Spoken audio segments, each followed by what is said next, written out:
नमस्कार दोस्तों, जैसा कि आप लोगों को कल की क्लास में हम करंट अफेयर्स के ऑलरेडी पढ़ा चुके हैं कि तीन टॉपिक होगा। और करंट अफेयर्स के बारे में हमने पहले भी बताया था कि इस क्लास में हम आपको क्या-क्या पढ़ाएंगे। ये क्लास हम आपकी नॉर्मली टीचमेंट ऐप पे ले रहे हैं और अगर आप इसको जैसे सब्सक्राइब करना चाहते हैं तो क्लास आईडी जो है ये आपकी करंट अफेयर्स पे लिखी हुई है। ये न्यूज़पेपर एनालिसिस की क्लास है, लेकिन अभी फिलहाल कुछ दिन के लिए हमने इस क्लास आईडी को इसी पे चालू करा है क्योंकि ये अमित सर की क्लास थी। डॉक्टर अमित सर किसी कारण से अभी बाहर गए हुए हैं, वो एक हफ्ते बाद आएंगे तो अपनी क्लासेस फिर से कंटिन्यू करेंगे। और यही न्यूज़पेपर एनालिसिस की जो क्लास है, this class will be conducted in English medium and the timing will be at 8 PM in the evening. तो ये जो इसका प्रोसेस है आप लोगों को आज थोड़ा हमें इसका एक मोड चेंज किया है। पहले हमने जैसे ये ऑन बोर्ड और ऑन स्क्रीन दोनों है, तो इससे हमें कुछ पढ़ाने में और समझाने में थोड़ी जो प्रॉब्लम होती थी अब वो नहीं होगी, क्योंकि पहले ज्यादातर हमारी आदत थी कि बैठे बैठे पढ़ाने वाली। तो अब इस पे हम स्टार्ट कर रहे हैं। तो न्यूज़पेपर एनालिसिस के बारे में हमने पहले भी आप लोगों को बताया था कि इसमें हम 3 या 4 टॉपिक ऐसे लेंगे जो कि डेली आपको 4-4 टॉपिक हम पढ़ाते रहेंगे और ये पर्टिकुलर टॉपिक न्यूज में भी रहेगा आपका और सिलेबस में भी कैसे लिंक करेंगे ये देखेंगे। तो स्टार्ट करते हैं पहले टॉपिक से।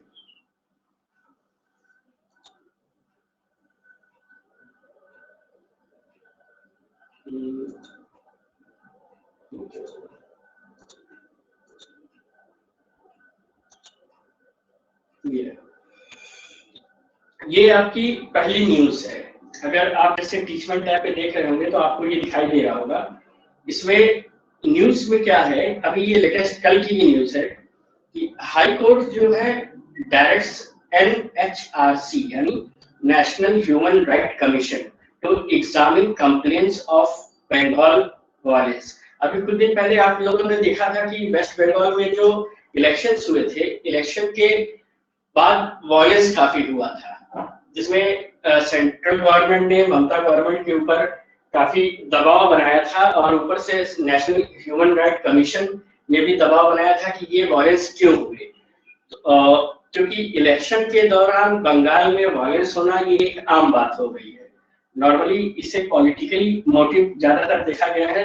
तो अब इसमें ये इम्पोर्टेंट नहीं है कि इलेक्शन के दौरान जो वायलेंस हुए उसे हम कैसे रोकेंगे। उसे रोकने के लिए हमारे पास प्रॉपर मैकेनिज्म है, सब कुछ है, पुलिस है, कोर्ट है। अब ये स्टेट गवर्नमेंट का काम है उस वायलेंस को रोकने का।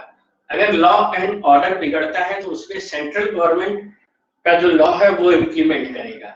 अब इसमें इंपॉर्टेंट चीज जैसे कि आप देखेंगे, ऑर्डर दिया किसने, सबसे इम्पोर्टेंट पहली चीज वो दिया है हाई कोर्ट ने। हाई कोर्ट कहाँ का, वेस्ट बंगाल का high court, that means Calcutta high court ने ऑर्डर दिया है। न्यूज में ही सारी चीजें होती हैं, लेकिन उसमें भी कुछ, जैसे हमने पहले बताया ना, सिलेबस में जैसे कुछ चीजें हिडन होती है, वैसे न्यूज में भी कुछ चीजें हिडन होती है। वो डायरेक्टली न्यूज आपको ये नहीं बताएगा कि हम यूपीएससी के इस चीज में जा रहे हैं, आपको खुद एनालाइज करके उसको वहां पे रखना पड़ेगा। अब जैसे इसमें 2 इंपॉर्टेंट चीज हम देखेंगे। पहला, हाई कोर्ट।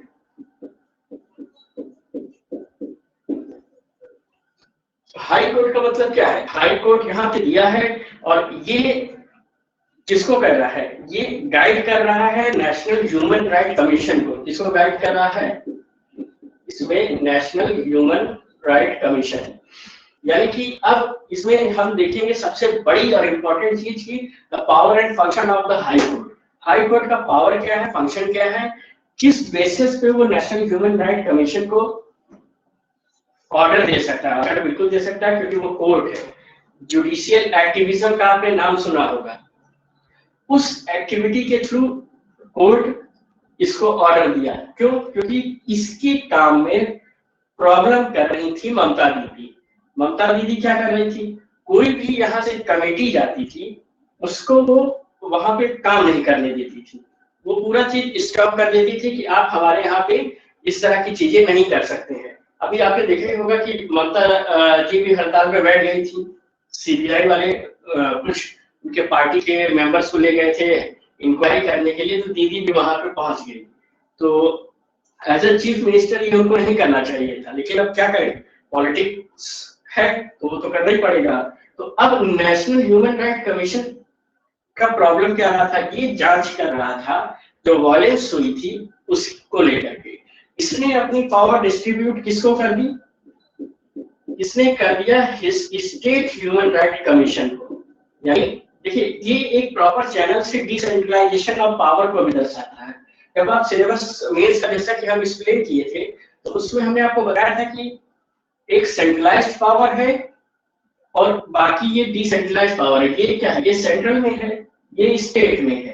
तो पावर ट्रांसफर ऑफ पावर हुआ ना फ्रॉम सेंट्रल टू स्टेट। तो स्टेट ह्यूमन राइट कमीशन जो है ये पूरी जांच कर रहा था। अब state human right commission state के अंदर में था, तो दीदी यानी चीफ मिनिस्टर का इन्फ्लुएंस सबसे ज्यादा इस पे पड़ रहा था। दूसरी चीज, ये चीज जब नेशनल ह्यूमन राइट कमीशन ने देखी तो इसने हाई कोर्ट में एक रिट दायर कर दी कि स्टेट की ह्यूमन राइट कमीशन के काम में दीदी इंटरफेयर कर रही है। तो हाई कोर्ट ने इसको ऑर्डर दिया इसके बिहाफ पे कि स्टेट गवर्नमेंट कोई इंटरफेरेंस नहीं करेगा, क्योंकि this state human right commission is a part of national human right commission. तो अब क्या करके यही मैटर है और यही न्यूज है।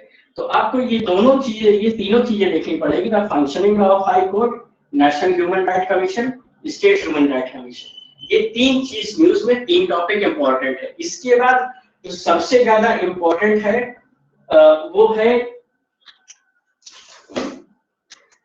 आपका न्यूज में आप देखेंगे अगर जैसे, तो इसमें फर्स्ट सेकंड पैराग्राफ में लिखा है कि इसके जो ज्यूरिडिक्शन को देगा वो है बेंच ऑफ 5 जज, 5 जजों की बेंच देगी। अब 5 जजों की बेंच में दूसरा सबसे इंपॉर्टेंट चीज आता है कि बेंच का क्या मतलब है। आपको पढ़ना कहाँ है, हाई कोर्ट की power and functioning, national human right commission, state human right commission, पूरा हाई कोर्ट और सुप्रीम कोर्ट की बेंचेस। जैसे 2 जज की बेंच होती है, 3 की हुई, 5 की हुई, नंबर ऑफ जजेस चेंज होते हैं बेंचेस में।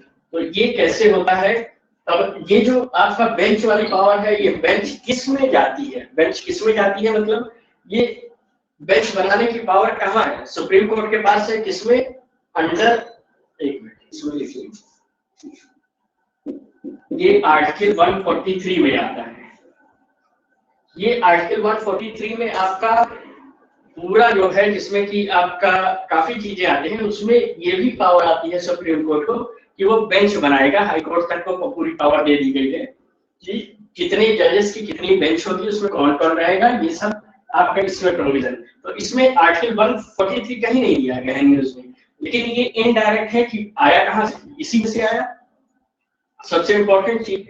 अब इसके बाद एक और आता है, एक आता है इसी में एक वर्ड दिया गया है प्रीमा फेसी, प्रीमा फेसी, हम लिख देते हैं एक मिनट, या यही लिख दे रहे हैं हम ऊपर ही,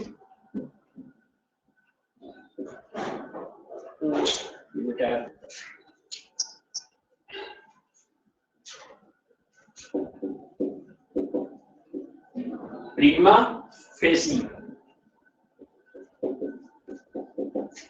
ये वर्ड एक लीगल वर्ड है जो कि लॉ में लिखा गया है। अब इस वर्ड का मतलब क्या हुआ, अब इस वर्ड को हमने क्यों उठाया न्यूज से, क्यों, क्योंकि एक लीगल वर्ड है, दूसरा हाई कोर्ट, लीगल वर्ड कहां से आया, कॉन्स्टिट्यूशन से आया, हाई कोर्ट इसको देखेगा। अब इसका मतलब क्या होता है,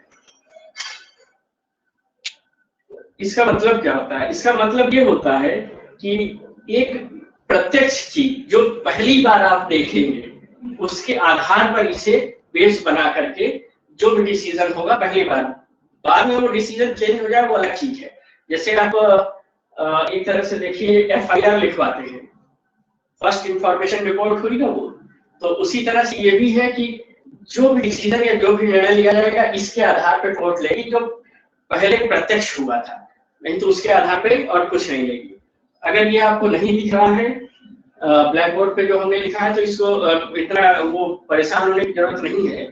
आप न्यूज में इसमें देख रहे जो न्यूज आपके पीडीएफ आ रहा है इसमें दिया गया है, हम इसमें मार्क कर दे रहे हैं। ये देखें, ये लिखा है ना, ये है। इसी का मतलब है कि जो भी पहले प्रत्यक्ष आता है उसके आधार पर सुप्रीम कोर्ट डिसीजन लेगा। सुप्रीम कोर्ट ने वॉलेस के अगेंस्ट डिसीजन लेने का क्यों दिया? क्योंकि ये इसके पास गया कि हमें वहां पर गवर्नमेंट इंटरफेयर कर रही है हमारे फंक्शन में।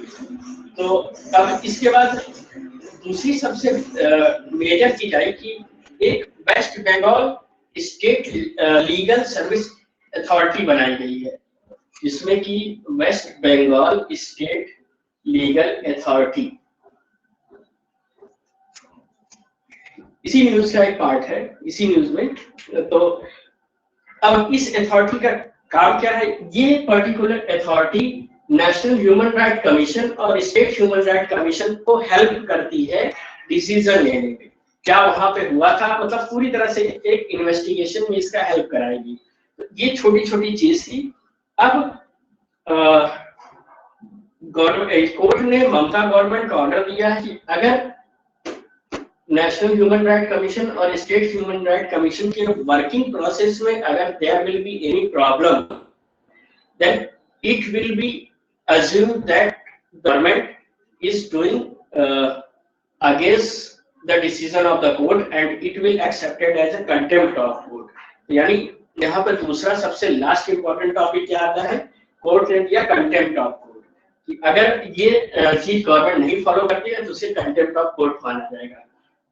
ये पूरा लीगल प्रोसीजर था। ये पॉइंट आप सब नोट कर लीजिए जो हमने बताया। पहला high court, national human right commission, state human right commission, bench of जजेस, 5 जज की बेंच है। उसके बाद ये आता है बेंचेस कैसे बनती हैं, ये आर्टिकल 143 में आता है। वेस्ट बंगाल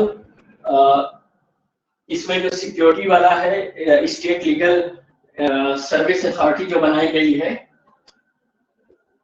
तो इस ये आपको पूरा कवर करेगा इसमें। और एक लास्ट में जो आएगा वो आएगा आपका अरे क्या कहते हैं इसको, कंटेम्प्ट ऑफ कोर्ट एक्ट का। तो ये मोटा मोटा एक न्यूज थी जिसमें इतनी सारी चीजें छुपी हुई थी। न्यूज एक है, इश्यूज भी एक है, लेकिन अलग अलग तरीके से ये इंटरलिंक है सब, जैसे सेंट्रल गवर्नमेंट से लेके सब। तो क्वेश्चन पूछने का जो नेचर होगा वो भी अलग अलग होगा। ये पहले आप ये सारे टॉपिक लिखिए, उसके बाद क्वेश्चन वाला भी फ्रेमिंग हम बनाएंगे। अब नेक्स्ट पे आते हैं। जैसे अभी हम आज मॉर्निंग में बात कर रहे थे पॉलिटी की क्लास में इंडिया और म्यांमार के इशू के बारे में, कि यूएन जनरल असेंबली ने इस इशू को वोटिंग के लिए इंडिया को भी इनवाइट किया था और एशियन देशों को भी इनवाइट किया था। तो इसमें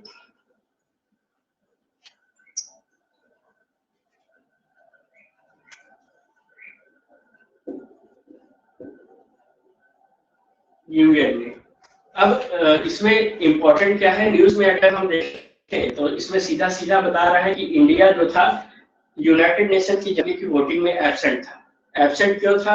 अब एब्सेंट इसलिए था कि इंडिया नहीं चाहता कि भाई उसके पड़ोसी मुल्क से उसका जो रिलेशन है वो खराब हो। हमने पहले भी बताया था कि एक पहले पॉलिसी चलती थी लुक वेस्ट पॉलिसी, इस समय चल रही है look east policy. Look east policy के अंडर में इंडिया और म्यांमार के बीच में बस सर्विसेज भी चल रही है, और लुक वेस्ट पॉलिसी के अंडर में हमने एक बस सर्विस चला के देखी थी। नतीजा क्या हुआ? कारगिल हुआ था इंडिया और पाकिस्तान के बीच में, अटल जी ने चलाई थी। लेकिन अभी तक यहाँ पर एक बस सर्विस चली है, नतीजा क्या हुआ? पूरा माइग्रेशन हो गया रोहिंग्या मुसलमानों का बांग्लादेश के थ्रू अपने इंडिया में। तो ये वही प्रॉब्लम है सेम, कि म्यांमार में प्रॉब्लम आ रही है, वहां पर मिलिट्री रूल लागू हो गया है और जो डेमोक्रेटिक कुछ दिनों के लिए संविधान बना था, वो संविधान हट गया और संविधान उनका म्यांमार का जो बना था वो बना था 1974 में। तो तब से संविधान चल रहा था, लेकिन अभी बीच में पिछले 2 सालों से इनका सब गड़बड़ चल रहा है। तो अब इसमें सबसे इम्पोर्टेंट चीज और पहली चीज क्या देखेंगे, ये लो ईस्ट लुक वेस्ट पॉलिसी तो इम्पोर्टेंट है, लेकिन इसमें सबसे इम्पोर्टेंट पहला है कि यूएन। यूएन क्या है? यूएन एक ऑर्गेनाइजेशन है, पहले यूएनओ था लेकिन अब ये यूनाइटेड नेशन हो गया। तो इसमें इसका हेडक्वार्टर कहाँ है? इसका हेडक्वार्टर है न्यूयॉर्क में।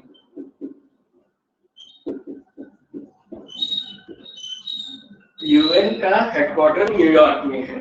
अब इसमें अब इसके बाद सबसे इम्पोर्टेंट चीज ये आप लोगों को जानते रहिए कि ये है क्या वैसे ये ऑर्गेनाइजेशन, ये फंक्शन क्यों करती है, क्यों हम इसको बता रहे हैं, क्योंकि ये आपका जीएस पेपर 2 का आईआर का टॉपिक है। जब हम आईआर पढ़ाएंगे इसको तो उसमें आप इंटरनेशनल रिलेशन में यूनाइटेड नेशन का इन्फ्लुएंस देखेंगे अदर चीजों के ऊपर, क्योंकि अभी जैसे कोविड-19 के समय में आपने देखा कि WHO का नाम तो आपने सुना ही होगा। WHO भी एक ऑर्गेनाइजेशन है जो कि यूएन के अंडर में एक वर्क करती है। रेड क्रॉस भी एक ऑर्गेनाइजेशन है जो कि यूएन के अंडर में वर्क करती है। तो ये सारी ऑर्गेनाइजेशन, डिफरेंट ऑर्गेनाइजेशन वहां पे हम पढ़ेंगे और सबकी फंक्शनिंग पढ़ेंगे। तो यूनाइटेड नेशन सबको कंट्रोल करता है और ये बहुत स्ट्रॉन्ग बॉडी है। यहाँ तक कि अपने यहाँ जब कश्मीर का मुद्दा हुआ था, वो मुद्दा भी यूएन में चला गया था।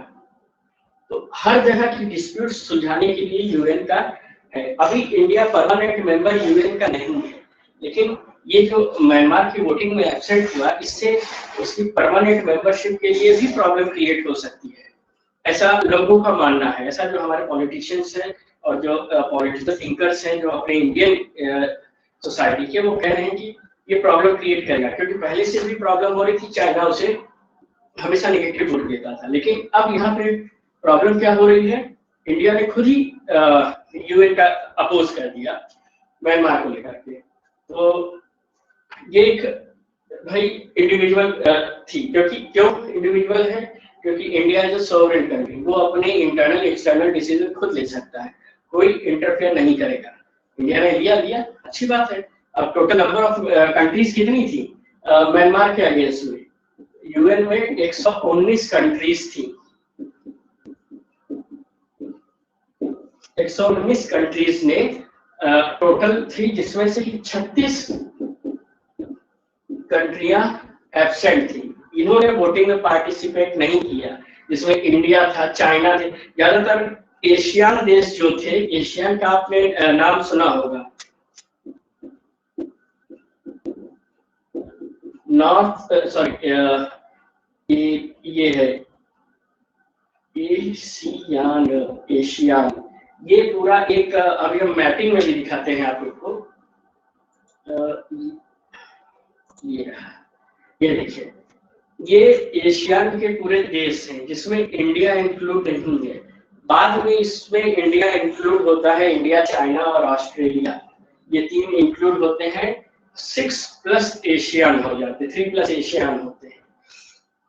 तो अब समझ रहे हैं, जिसमें कि म्यांमार भी शामिल है, वियतनाम है, लाओस है, थाईलैंड है। ये सारे इधर जो आपके साउथ ईस्ट एशियन कंट्रीज के जो रीजन है, ये एशियन में आते हैं। अब एशियन का इम्पोर्टेंस क्यों है?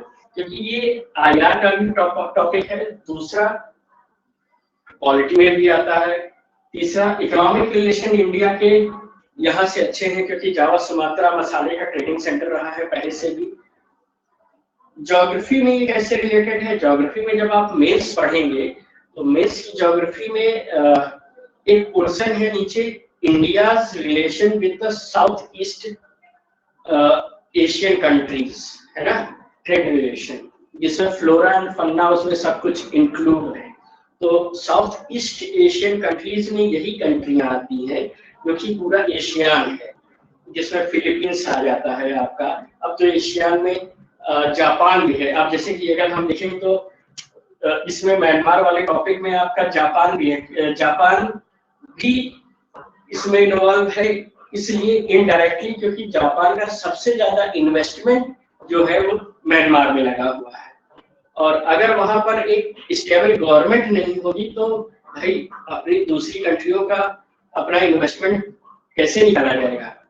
जैसे हमने कल चाइना वाले में बताया था कि चाइना क्या कर रहा है, पाकिस्तान में इन्वेस्ट कर रहा है। चाइना की यही पॉलिसी है, ज्यादातर हर कंट्रियों को इतने ज्यादा अमाउंट में लोन दे देता है और बाद में उनसे फिर जमीन एक्वायर करने की कोशिश करता है, क्योंकि वो जानता है कि वो कंट्रियां लोन चुका नहीं पाएंगी।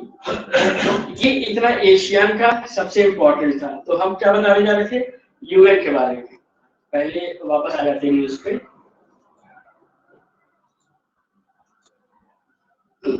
तो यूएन के बारे में हम ये बता रहे थे कि इसका हमने बता दिया था कि कितना क्या है, न्यूयॉर्क में इसका हेडक्वार्टर है। अब इसका डेट ऑफ फाउंडेशन क्या था, 24 अक्टूबर 1945 यूएन का फाउंडेशन डे बनाया जाता है। यूएन फाउंडेशन डे 24 अक्टूबर को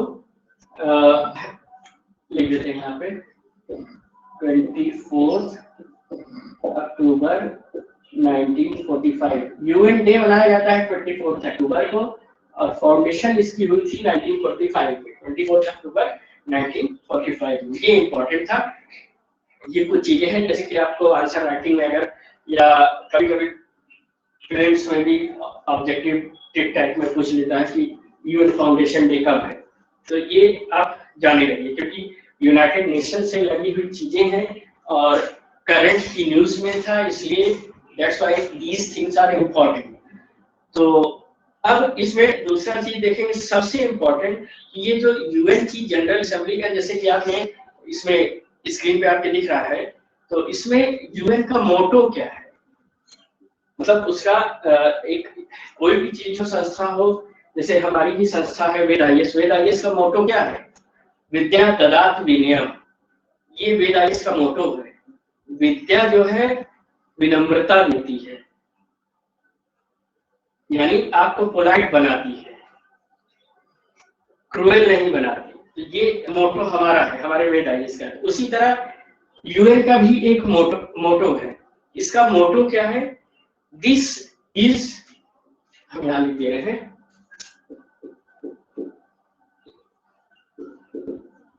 दिस इज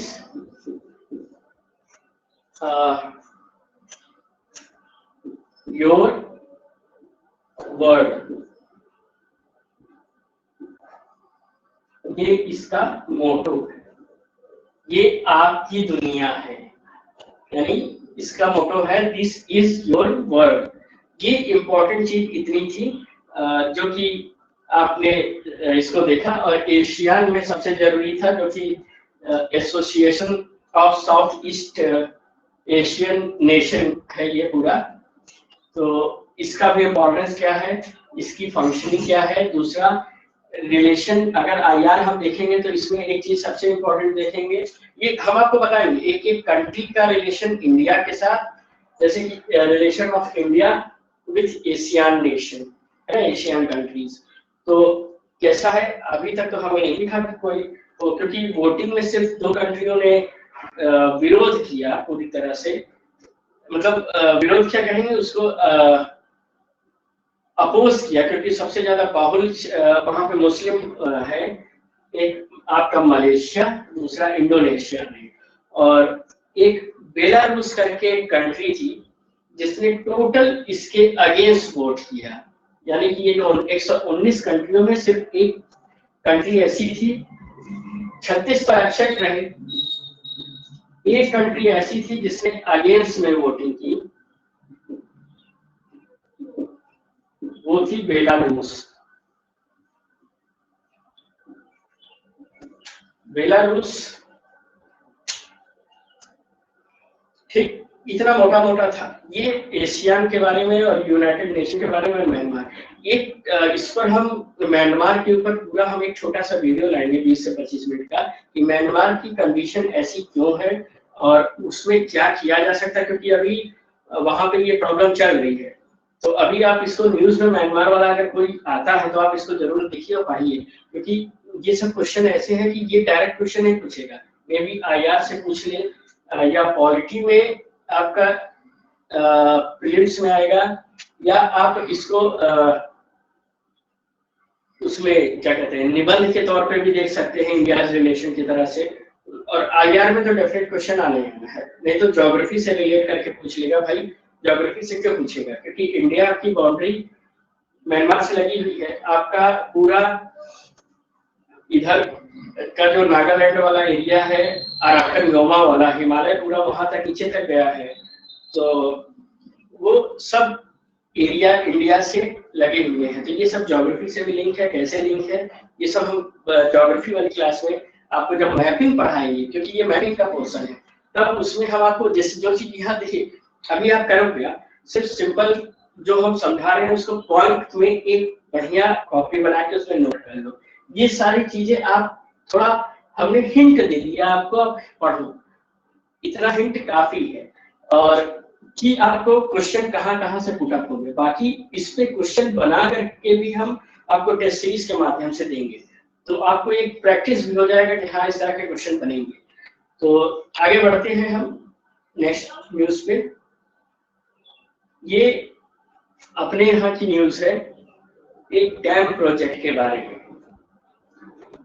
जिसमें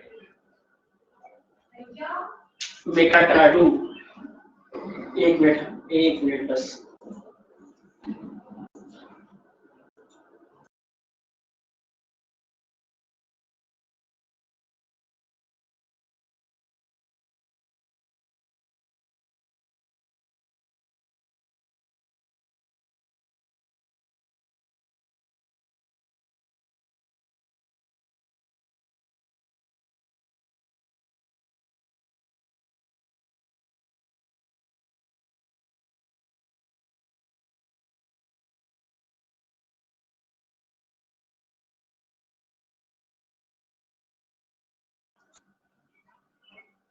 हाँ तो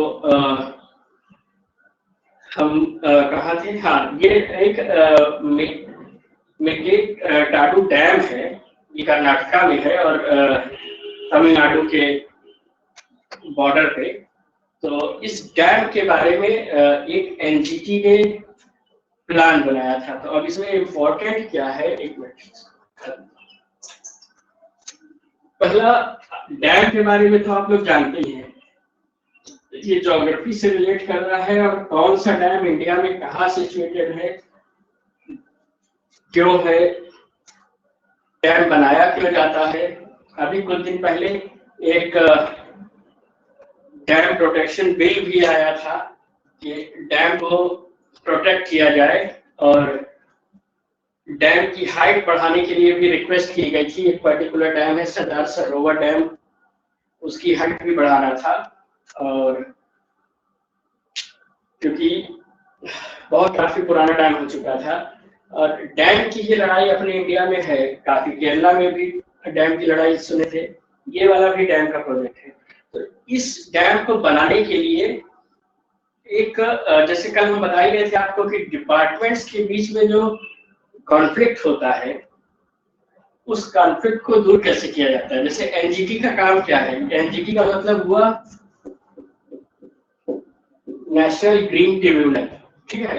ये कोई भी तरह का विवाद होता है तो इसको पर्यावरण से रिलेटेड वो एनजीटी देखता है। तो हमने आपको पहले भी बताया था कि हर डिपार्टमेंट की मंजूरी लेनी जरूरी होती है। तो यहाँ पर फॉरेस्ट डिपार्टमेंट ने मंजूरी दे दी, 2 स्टेट गवर्नमेंट ने मंजूरी दे दी, एनजीटी ने भी अब मंजूरी दे रखी है। लेकिन फिर भी मैटर ये कोर्ट में है, सुप्रीम कोर्ट में, क्योंकि अभी तमिलनाडु को प्रॉब्लम हो रही है इससे। तो अब इसमें सबसे पहली चीज हम देखेंगे क्या, डैम।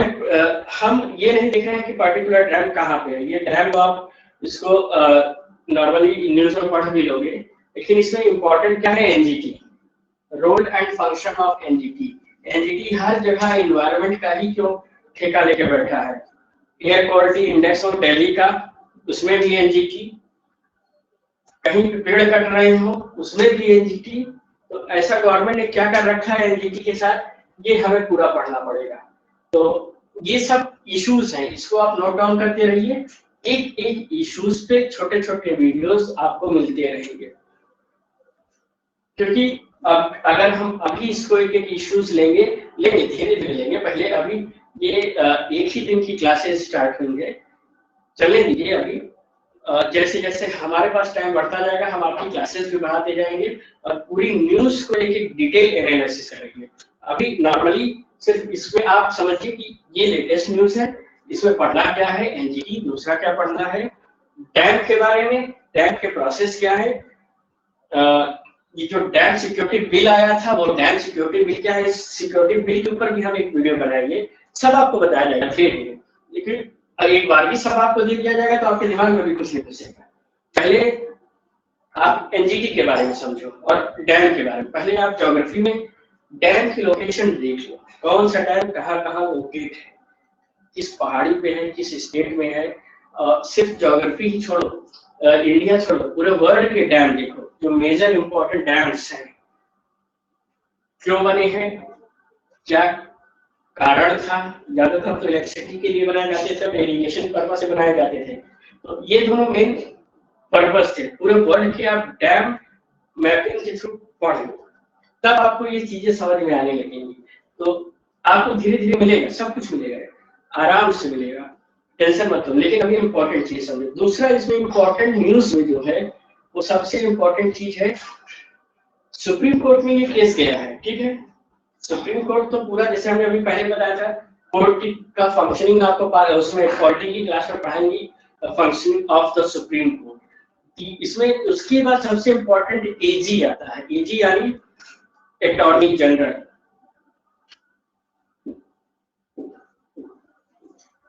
अब क्योंकि ये मैटर स्टेट हाई कोर्ट से और सुप्रीम कोर्ट में गया है, यानी स्टेट ने केस कर रखा है, दो स्टेट ने आपस में डिस्प्यूट है, तो अटॉर्नी जनरल के यहाँ पे फंक्शन आता है, क्योंकि गवर्नमेंट ऑफ इंडिया की बिहाफ पे ये खड़ा होगा सुप्रीम कोर्ट में सफाई देने के लिए। तो अब ये क्या होता है, ये सबसे इंपॉर्टेंट है, ये हाईएस्ट लॉ ऑफिसर होता है ऑफ इंडिया का, लीगल प्रोसीडिंग में ये पार्टिसिपेट करता है। ये सेल्फ प्रैक्टिस नहीं कर सकता, क्यों? क्योंकि गवर्नमेंट ऑफ इंडिया के बिहाफ पे खड़ा होता है। इस समय एजी कौन है, यानी अटॉर्नी जनरल कौन है, के वेणुगोपाल है। तो के वेणुगोपाल अभी लेटेस्ट में यही है, फिलहाल इनका टेन्योर हमें लगता है खत्म ही होने वाला है, बहुत ज्यादा टाइम नहीं है। तो वही होता है कि इसमें इंपॉर्टेंट दूसरा क्या है, एजी है, यानी एनजीटी, सुप्रीम कोर्ट, उसके बाद एजी। एजी का पावर एंड फंक्शन, ये सब आपको पॉलिटी की क्लास में हम समझाएंगे। जब आप, वही हमने पहले भी बताया था कि आप सिलेबस एक बार पूरा कंप्लीट पढ़ लोगे तो आपको फिर ये सब समझने में दिक्कत नहीं आएगी। और या तो दूसरी तरह से आपको हमने एजी बता दिया न्यूज में, एनजीटी बता दिया, सुप्रीम कोर्ट बता दिया। अब आप अगर शॉर्टकट, जैसे कहते हैं ना, शॉर्टकट नहीं होता, लेकिन ये स्मार्ट तरीका है कम समय में, क्योंकि टाइम सबसे ज्यादा यहाँ इंपॉर्टेंट है, कम समय में तैयारी करने का, कि आप एजी का पूरा डिस्क्रिप्शन पढ़ डालो।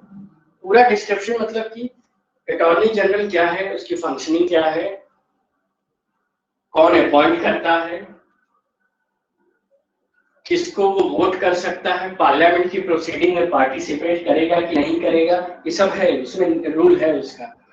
तो ये हम सब बताएंगे इसको, लेकिन अभी वही बता ना, एक बार भी नहीं, कुछ काम आप भी करो, थोड़ा बहुत इसको पढ़ो, और उसके बाद फिर बाकी तो हम बताते ही रहेंगे यहाँ पर। तो ये आज जितनी न्यूज थी, यानी टोटल पहली न्यूज में हमें क्या क्या पॉइंट्स दिए, दूसरी न्यूज में हमने क्या क्या दिया। पहली न्यूज में जैसे हाई कोर्ट का था, नेशनल ह्यूमन राइट कमीशन का था, और दूसरी न्यूज में यूनाइटेड नेशन का था, और उसके बाद एशियान देशों का था, म्यांमार का था, India relation, look east look west policies थी, और तीसरी न्यूज में एनजीटी का था, डैम प्रोटेक्शन बिल के बारे में था, फिर सुप्रीम कोर्ट और अटॉर्नी जनरल के बारे में था। तो इतना ओवरऑल हमें लगता है कि आपके लिए बहुत ज्यादा है। पहले आप इसको एक परफॉर्मा तैयार करो, इसके ऊपर थोड़ा रिसर्च करो, अपने नोट्स तैयार करो, इतना हेल्प हमने कर दिया, बाकी तो हम आपको डिटेल देंगे, है कि? तो आज की क्लास में हमें लगता है इतना, अब तीन न्यूज लेकर के हम चल रहे हैं धीरे धीरे, और धीरे धीरे हम इसको बढ़ाएंगे, क्योंकि अभी ज्यादा बर्डन आपके ऊपर भी तो नहीं पड़ना चाहिए इतना। अब हाँ, हमें पता है एग्जाम जल्दी आ रहा है, लेकिन हम आप लोगों को तैयार कर रहे हैं। अगर इस साल एग्जाम देना है, उसकी तैयारी हम आगे अभी फास्ट करेंगे धीरे से। जैसे ही हमारी ये क्लासेस इवनिंग में हो जाएगी, क्योंकि मॉर्निंग में हमें उठने में भी प्रॉब्लम होती है, ये इवनिंग रहता है, इसलिए हमने अपनी क्लासेस इंग्लिश मीडियम की ज्यादातर क्लासेस इंग्लिश इवनिंग में हुई है। तो इतना आज के लिए पर्याप्त था। गुड डे, बाकी फिर कल मिलेंगे अगली न्यूज के साथ। तो न्यूज में आपको पढ़ना क्या क्या है, जो जो हमने बताया इंपॉर्टेंट पॉइंट, फालतू कुछ नहीं पढ़ना है, और जो जो हम बताते जाए वो पढ़ते जाइए। आपका करंट और सब्जेक्ट से रिलेटेड जो करंट अफेयर्स है वो तैयार हो जाएगा। बहुत बड़ी चीज नहीं है, थोड़ा दिमाग ओपन रखे, चलो बस, और कुछ नहीं। चीजों को समझो और बाकी हम समझा रहे हैं, ठीक है? ओके, बाय बाय, फिर मुलाकात होगी कल।